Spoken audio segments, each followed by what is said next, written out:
Novel کا ری dedication ceremony, اور آج رضا ربانی صاحب اس کتاب کو غزہ کے بچے کو ڈیڈیکیٹ کر رہے ہیں. اینڈ آئی بلیو کہ رضا ربانی صاحب نے اس کتاب کی وجہ سے، اسی کتاب کی وجہ سے یہ پطرس بخاری بیسٹ فکشن ایوارڈ بھی ملا تھا. تو میں رضا ربانی صاحب کو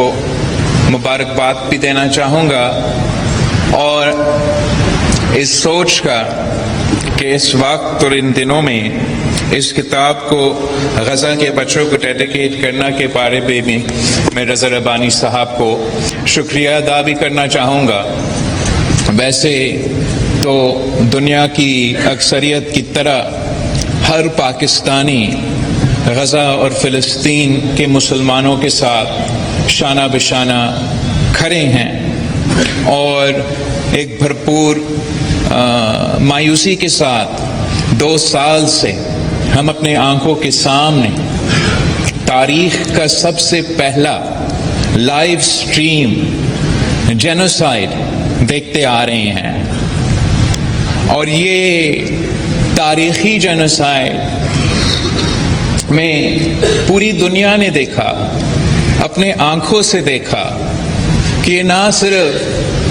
مسلمانوں کا اور فلسطین کے عوام کا، غزہ کا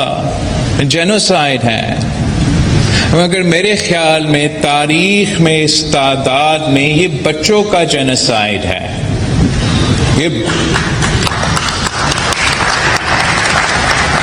اور اس لیے رضا ربانی صاحب نے یہ سوچا ہوگا کہ اس کتاب کو انہی بچوں کو ڈیڈیکیٹ کیا جائے جس کا جینوسائیڈ کیا گیا ہے. ویسے اس جینوسائیڈ میں نہ صرف بچوں کا جینوسائیڈ کیا گیا ہے، مگر یہ تو صحافیوں کا بھی جینوسائیڈ رہا ہے، یہ تو ڈاکٹرز اور نرسز کا بھی جینوسائیڈ رہا ہے. اور جب پوری دنیا اس بات کو ویلکم کرے گی کہ کہنے کے حد تک سیز فائر ڈکلیئر کیا گیا ہے، اور کل ایک شاندار سیریمنی میں ایجپٹ میں اس سیز فائر پہ دستخط بھی کیا گیا، مگر تاریخ میں ہم نے دیکھا ہے کہ اگر کسی ممالک نے تاریخ کا سب سے زیادہ سیز فائرز توڑے ہیں تو وہ بھی یہ زائنسٹ رژیم رہا ہے. تو اس لیے جبکہ ہم اس سیز فائر کو ویلکم کرتے ہیں، امید رکھتے ہیں کہ یہ سیز فائر جاری رہے گا، اور کم از کم جو as an man made فیمن impose کیا گیا غزہ کے عوام پہ، اس کو ایڈریس کیا جا سکے گا. لیکن پوری مسلم امہ بھی اس کو غور سے دیکھ رہے ہوں گے کہ ایسے تو نہیں ہوگا کہ یہ سیز فائر بھی توڑا جائے. میں حکومت وقت کا خارجہ پالیسی کو خاص طور پہ جہاں تک یہ فلسطین کے معاملے کا تھا، اور کل آپ نے دیکھا ہوگا کہ وزیر اعظم صاحب بھی وہاں موجود تھا، اور خاص طور پہ ڈونلڈ ٹرمپ صاحب نے، صدر ٹرمپ نے ہمارا وزیر اعظم صاحب کو دعوت دی کہ وہ خطاب کرے، اور میرا خیال میں پورا ملک نے اس تقریر کو سنا ہوگا اور پسند بھی آیا ہوگا. تو اس کے بارے میں نے ضرور ذکر بھی کرنا چاہا، لیکن یہ بات ریٹریٹ کرنا چاہوں گا. پاکستان کی لٹریری تاریخ میں رضا ربانی صاحب نے اپنا کنٹریبیوشن بھی شامل کیا، اور اس لیے کہ میں نے یونیورسٹی پہ ہسٹری اسٹڈی کیا ہے، اور میں سمجھتا ہوں کہ وہ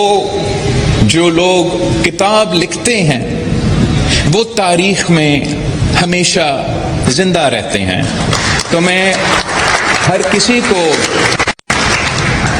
یہ شہید محترمہ بینظیر بھٹو بھی کرتی رہتی تھی پارٹی کے لوگوں سے. بی بی خود اپنی کتاب 2-3 لکھی تھی اپنی زندگی میں, اور وہ کہتی تھی کہ اگر آپ تاریخ کو ریکارڈ نہیں کریں گے, اور وہ فکشن میں ہو سکتا ہے, نان فکشن میں ہو سکتا ہے, لیکن آپ ریکارڈ نہیں کریں گے تو لوگ بھول جاتے ہیں. تو میں بھی بیوی بھی کوشش کرتی تھی کہ جب سے کسی سے ملتی تھی تو وہ کہتی تھی کہ آپ کتاب ضرور رکھیں, اور میں بھی یہی کوشش کرتا ہوں جب بھی میں خاص طور پہ پارٹی کے سینئر لوگوں سے انٹریکٹ کرتا ہوں تو میں انسسٹ کرتا ہوں کہ وہ بھی اپنا کتاب ضرور لکھے. تو اس حوالے سے بھی ہم رضا ربانی صاحب کا شکریہ کرتے ہیں. آپ نے پاکستان پیپلز پارٹی نے جس انداز میں پاکستان کی آئین کا کتاب میں اپنا کنٹریبیوشن دیا ہے وہ بھی تاریخی ہے, اور جو آپ نے اب